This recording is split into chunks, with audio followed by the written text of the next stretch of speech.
This clip is brought to you by SaveWithConrad.com.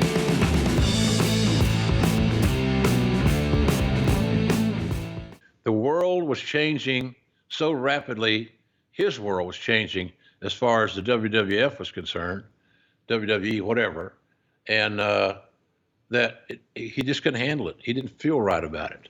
So, and that's one of the reasons of some of his outbursts today on his podcast. You know, I don't know why he's going to lambast somebody. I wish Coney would lambast another company other than AEW as much as he does. Because I take some of that personally. I get like, wait a minute. I know as much about wrestling as you do. We've been on a lot of the same journeys here. So don't bullshit me about this should change. Well, it's a different world in that regard. I'm not telling you I like it. I'm telling you it's what it is. I hate Conrad. I don't like the fucking COVID-19 either, okay? Right. No part of it. There's nothing good about it. Unless you're a pharmaceutical company, you're going to make a fortune on a vaccine that we allegedly are going to have now around election time, wink, wink. How about that? That's so convenient. Bullshit. So the world's changing, and a lot of us have just got to change with it or get out. You get along, you move along. And Corny was willing. It saved us money. He has some other ways to make money. Cornette Collectibles does real well. He's written books. He's an entrepreneur, and a damn good one. But I don't think in today's world where you're talking to young talents that have been raised in different homes with different philosophies and different eras than we were, you can't manage them exactly the same. You just got to change, because when you're not able to communicate with a talent, when you're not able to communicate with a family member, when you're not able to communicate with an employee, you're not doing the best you can for you and them. And sometimes that means that the senior members, like me, have got to compromise, and you got to change and be willing to listen to another alternative. There's things I call on wrestling, this has been this way for years, that I don't like. Right. But that's not my call. My call is to show up and do my job and do the best I can to get talent over. Simple as that. Whether I believe or not that they deserve or they ever will get over, that's irrelevant. And I've been able to try to move on in that regard, and I'm enjoying the hell out of my experiences right now. Best job I've had. Best boss I've ever had, Tony Khan. But the bottom line of it is that Cornette, I don't think, would ever be able to bend his principles, his philosophies in his own mind's eye to make that work. Let's mention a couple more things, then we'll wrap things up here. We didn't talk about it, but we did allude to the fact that, boy, once upon a time, Jim was known for some legendary blow-ups. Did you ever feel the wrath of one? No. I mean, we've argued.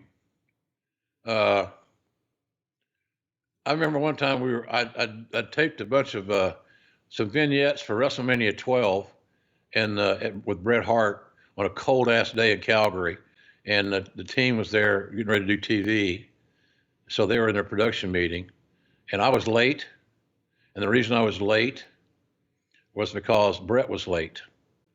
And anybody knows Bret, God bless him, he's sometimes been known to have a little challenging times to tell time. So I get back to the meeting, it's real late, and I sit down at the table with the normal crew, Vince, Bruce, I think Kevin Dunn was there. I can't remember all the same normal suspects. Cornette says, it's kind of a wise ass remark about, well, it's about time, the star announcer or star whatever, something along those lines shows up. And I said, why don't you go fuck yourself? He didn't have any idea that I spent 2 hours alone with Stu. Right. Hey, let me show you this little hole. If you start seeing spots, that means I'm cutting the blood supply to your brain, and you'll soon be losing consciousness. What? So I spent 2 hours of that. I'm in the dungeon, Conrad, alone with Stu. Not good. No. So he didn't know that story. I'd had a dreadful day. I love being around Stu, and just sitting around shooting the shit. I'd have loved that, but I had a job to do that day. We had to get this stuff on tape. So get back to Stanford, they started editing. It was only for the main event of WrestleMania 12. And Cornette said, don't make me come across this table at your ass.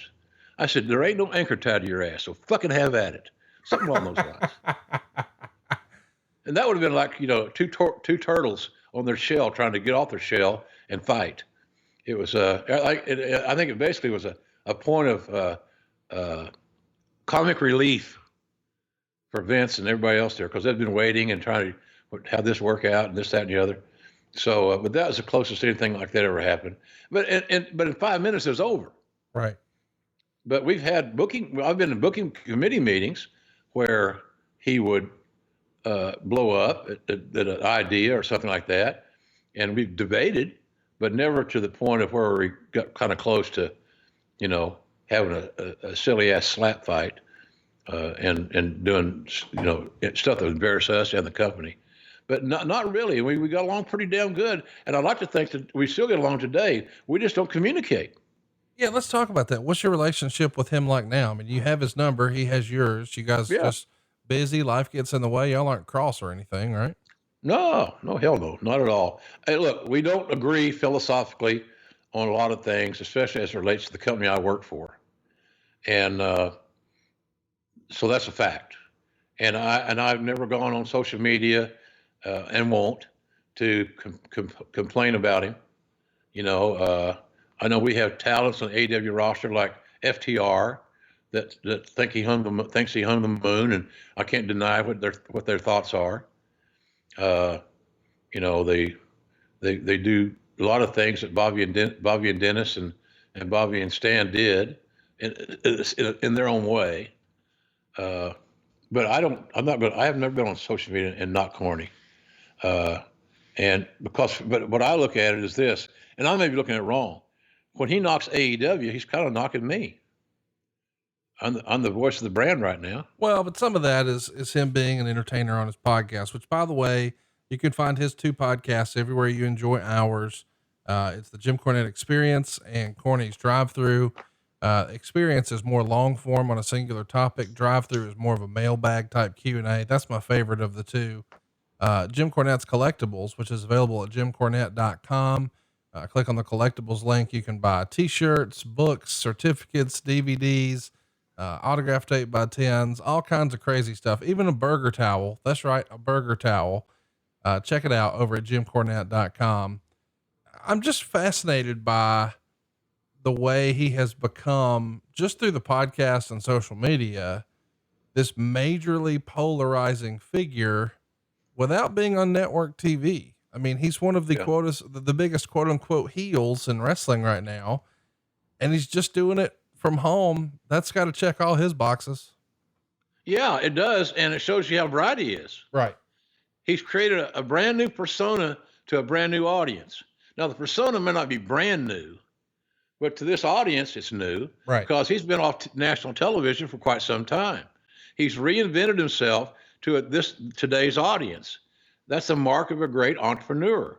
And he's chosen the character of being a villain journalist, a person with strong opinions. And so if you look at it in that regard, take a side that you don't agree with it. If you're a fan, I don't agree with what he says. Okay, fine. That's irrelevant. It really doesn't matter if you agree or not. You're talking about it. You're listening to his shows. You're reading what his sound bites are on Twitter or wherever. So he's reinvented himself in a very strategic way using the platform that he has at his disposal. If you'd have told me 10 years ago, Jim Cornette's going to be big on Twitter, I said, you're full of shit.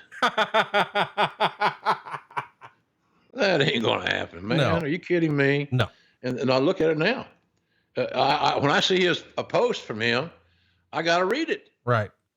And, and of course, right now he's balls deep in anti-Trump stuff. And, that's just, but a lot of Americans are, and a lot of them aren't. I get that too. But he's reinvented himself in a very strategic way, using the best vehicles that he has at his disposal to create income and cash flow. And he's doing it well. Sound like he's doing a damn good job of it. Hey, it's Conrad Thompson. Thanks for checking out the podcast here on YouTube. Be sure to hit the subscribe button and the notifications bell so you get a notice anytime we upload some new content. And go save yourself some money right now. If you're in a 30-year loan or you have credit card debt, it's not a matter of if I can save you money. It's a matter of how much.